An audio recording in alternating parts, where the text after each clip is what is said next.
Hello everyone, good to be with you again today for a time of reflection.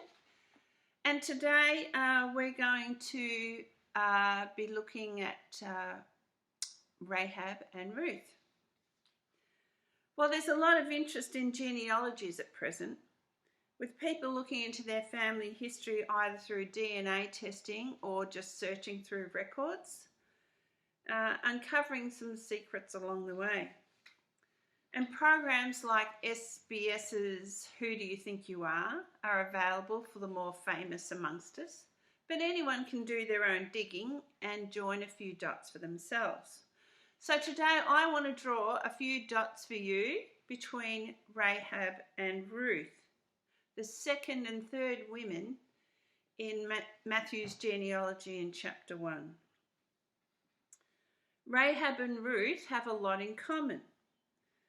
Their precipitating circumstances were different, but their response to the difficulties that they faced is remarkably and amazingly similar. And what's more, Rahab, although not mentioned at all in the book of Ruth, had a major influence in that story's outcome. Like Rahab before her, it was Ruth's kindness and faithfulness to one of God's people, to Naomi, her mother-in-law, a grieving widow who had lost both of her sons, that brings her into the family of God's people. In Joshua 6:22-23, we learn that Joshua gave orders that Rahab and her entire family were to be spared on the day that Jericho was destroyed. So the young men who had been spies went in and brought Rahab out, along with her father, her mother, and her brothers, and all who belonged to her, and they brought out all her kindred and set them outside the camp of Israel. Verse 25 of chapter 6 tells us, Rahab's family has lived in Israel ever since, for she hid the messengers whom Joshua sent to spy out Jericho. Well, we know nothing about Rahab's life, how it unfolded before her, except that she married Salmon and had a son to him. Ruth, on the other hand, lost her husband Kilian before they had any children. And Kilian's brother Mahlon, who would normally have married Ruth to give her children, was already dead. And Naomi was past childbearing age, so Ruth couldn't wait for Naomi to have any more children. There were no children to be had from Naomi's body.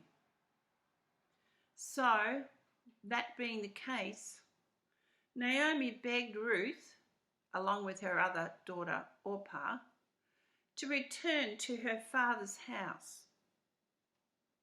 Incidentally, this is similar to Tamar. Tamar returned for a time to her father's house and waited for Judah's younger son to grow up.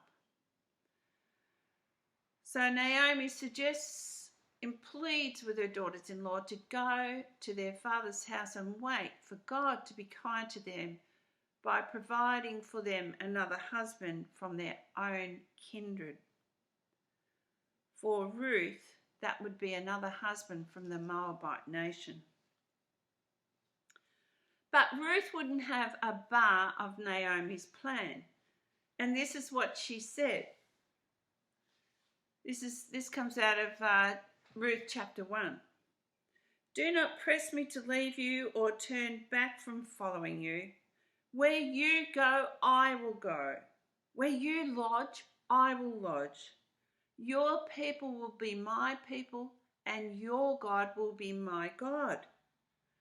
Where you die, I will die. There I will be buried. May the Lord do thus and so to me, and more as well, if even death parts me from you. That's commitment. Marriage is for life and death until we part. But Ruth has pledged to be there, even death, when the death's there and the grave's there, she's going to stay in that land forever. Well, Ruth chose to follow Naomi on the ignominious journey of Naomi's desolation.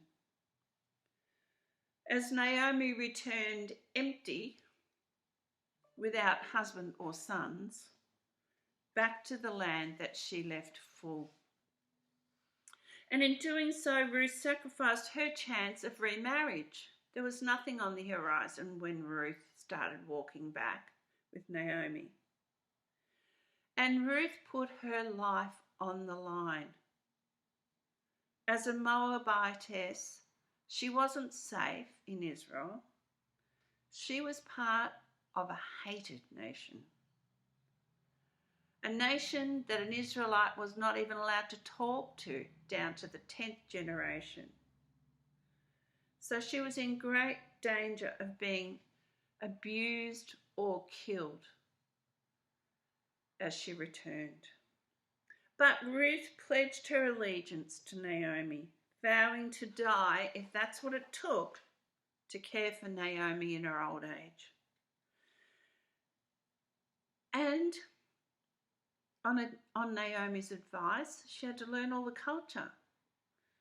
Well, one day after working all day gleaning grain, unknowingly in the field of a rich kinsman of Naomi's, Ruth was honoured for her faithfulness and kindness, and she was accepted into God's people as a daughter in Israel. The man who noticed her said to her, "Daughter, always come back to my fields where you'll be safe."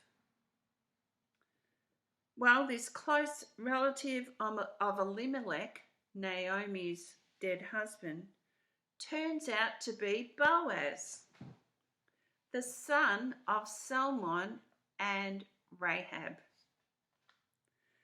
It's no wonder then, having been influenced in his early life by his mother, that Boaz would find it in his heart, extending the Lord's hesed to Ruth to reward her for her kindness and faithfulness to Naomi. Boaz, as we know, extended the Lord's loving kindness and faithfulness to Ruth by committing to marry her, to redeem their family line. Boaz knew all about redemption, both legal and spiritual. He recognised faith when he saw it, true faith, the faith of Ruth when he saw it.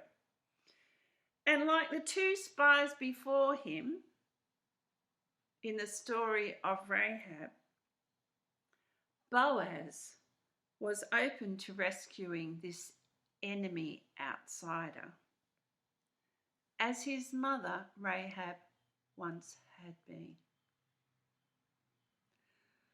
Well, I hope you enjoyed joining some dots. Have a lovely day. Bye.